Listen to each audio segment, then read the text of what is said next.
περάσουμε τη δεύτερη πύλη, όπου βρίσκεται πάνω στο λόφο Μαρτινέγκο, ο τάφος. Ο τείχος είναι 3 χιλιόμετρα γύρω-γύρω από την παλιά πόλη, ωραία. Ναι, Οι Βενετσιάοι το χτίσανε. Μπροστά το τείχος όλο το μέρος είναι κήπη τώρα. Άμα δεις εδώ είναι πολύ βαθιά. Μένουν σε νερό. Αχα. Δεν τα Νερό. ναι. Πάνω στο τείχος υπάρχει ένα γήπεδο. Το εργοτέλει το γήπεδο. εργοτέλει, Πάνω δεν το στο παλιό. τείχος, τι άλλο να σου πω, ας τα πω πιο Εντάξει, μετά. εντάξει, οκ.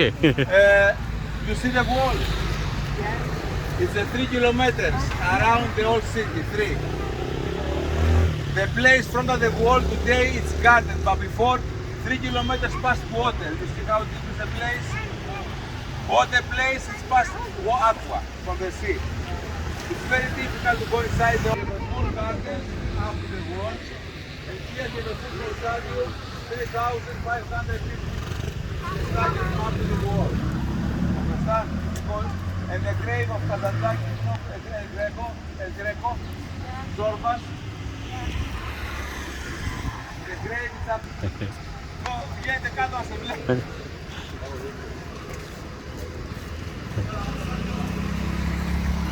Από εκεί πέρα λέει.